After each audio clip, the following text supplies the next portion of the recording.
राज्यात महापालिका निवडणुकांचे निकाल जाहीर झालेत आणि गणित सुटण्याऐवजी आणखी अवघड झालीत। निवडणुकीआधी दोन्ही ठाकरेंनी एकत्र येऊन युती केली, तशीच आता निवडणुकीनंतर मनसे आणि एकनाथ शिंदेच्या शिवसेनेची युती पाहायला मिळते। कल्याण डोंबिवलीत मनसेनं शिंदेंना पाठिंबा देऊन भाजपला या दोन्ही पक्षांनी सत्तेपासून दूर ठेवलंय।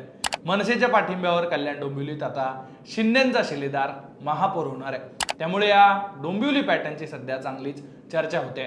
तर दुसरीकडे मुंबई महापालिकेसाठीही हाच डोंबिवली पॅटर्न चालणार का, अशी ही चर्चा होते।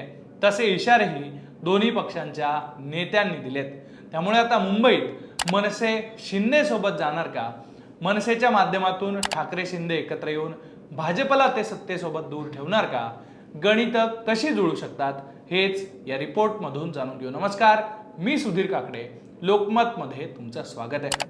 राज्यात नुकत्याच 29 महानगरपालिकांच्या निवडणुका पार पडल्या। यामध्ये MMR अर्थातच मुंबई मेट्रो रिजन मधल्या जवळपास 9 महापालिकांचाही समावेश आहे। यातलीच सगळ्यात महत्त्वाची महापालिका म्हणजे बृहन्मुंबई महापालिका आणि त्या खालोखाल असलेल्या ठाणे, कल्याण, डोंबिवली या महापालिका आहेत। या 3 महापालिकांच्या निकालांचे आकडे समोर आले आणि कोड सुटण्याऐवजी आणखी किचकट झालंय। कसं ते समजून घेऊ। कारण मुंबईमध्ये भाजपला सर्वात जास्त जागा मिळाल्या आहेत। महापौर बसवण्यासाठी त्यांना शिंदेच्या 29 नगरसेवकांची गरज मात्र लागणार आहे।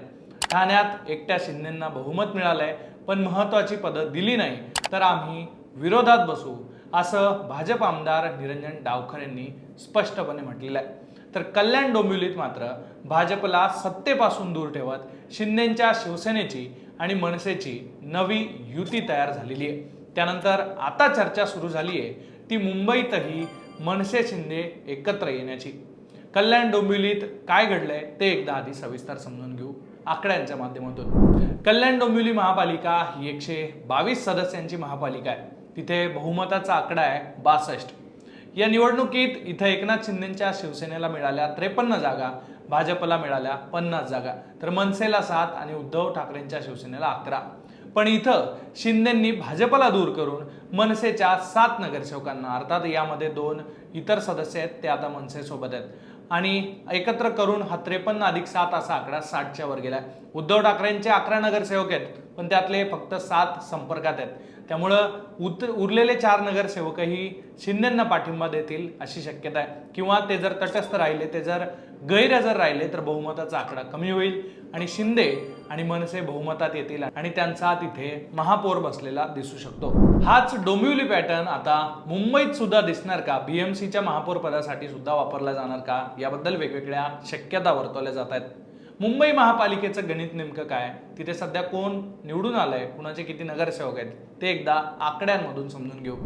मुंबई महापालिका ही एकूण 227 सदस्यांची महापालिका आहे। इथे बहुमताचा आकडा 114 आहे। सध्या भाजपला 89 जागा, शिंदेच्या शिवसेनेला 29 जागा, म्हणजेच बहुमताचा आकडा त्यांनी पार केलाय। पण महापौर कुणाचा होणार हे अजून निश्चित नाहीये, कारण एकनाथ शिंदे हे भाजपसोबत महापौर पदासाठी बार्गेनिंग करत असल्याची चर्चा आहे। मुंबई महापालिकेत कुणाचा महापौर होणार हे आणखी निश्चित झालेलं नाहीये, कारण मुंबईत भाजपला शिंदेच्या 29 नगरसेवकांशिवाय महापौर बसवता येणार नाहीये। पण शिंदे मोठ्या वाटाघाटींच्या तयारीत दिसत आहेत। तर दुसरीकडे कल्याण सारखंच मुंबईतही मनसेला सोबत घेण्याची तयारी आता शिंदेच्या शिवसेनेनं दाखवली आहे। याचा थेट इफेक्ट होणार नाहीये, पण दोन्ही ठाकरे एकत्र आले तर याचा परिणाम मात्र दिसू शकतो। कल्याण डोंबिवली महानगरपालिकेमध्ये जर मनसे आमचा मित्र म्हणून आम्हाला चालणार असेल, मुंबई महानगरपालिकेत सुद्धा चालेल। मी कालही म्हणालो, मनसे म्हणजे काय MIM नाहीये।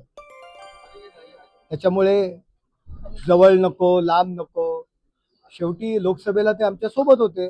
ते जर आमच्या जवळ आले आणि खऱ्या अर्थाने विकास करणाऱ्यांच्या जवळ आले तर आम्ही नक्कीच त्यांचं स्वागत करू। त्यामुळे आता मुंबई महापालिकेत 2 नव्या शक्यता निर्माण झाल्या आहेत। शिंदेच्या माध्यमातून भाजप सोबत जात मनसेला सत्तेसोबत जाण्याची संधी आहे, तर दुसरीकडे भाजपला सत्तेपासून दूर ठेवून राज ठाकरेंच्या माध्यमातून दोन्ही शिवसेना एकत्र येऊन एक वेगळं चित्रही तयार होऊ शकतं। मुंबई महापालिकेत बहुमताचा आकडा आहे 114। उद्धव ठाकरेंच्या शिवसेनेला मिळालेल्या आहेत 65 जागा, शिंदेच्या शिवसेनेच्या 29 जागा, काँग्रेसच्या 24, मनसेच्या 6, राष्ट्रवादीच्या 3 अशा 130 जागांपर्यंत हा आकडा जातोय। यामध्ये काँग्रेस जरी तटस्थ राहिली तरी बहुमताचा आकडा 102 पर्यंत येईल आणि शिंदे अधिक दोन्ही ठाकरेंच्या जागा मिळून 102 पर्यंत जातील। त्यामुळे या माध्यमातून सुद्धा इथे भाजपला दूर ठेवून एक वेगळं समीकरण तयार होऊ शकतं। पण या शक्यता जरा कमीच आहे, कारण शिवसेनेत फूट पडल्यापासून दोन्ही शिवसेनेतल्या नेत्यांनी एकमेकांवर टोकाच्या टीका केलेल्या आहेत। पक्ष आणि चिन्हाचं प्रकरण सुद्धा कोर्टात आहे। अशा सगळ्या परिस्थितीत दोन्ही पक्षांनी एकत्र येणं खरंच शक्य आहे का, हे त्या पक्षांचे प्रमुखच ठरवू शकणार आहेत।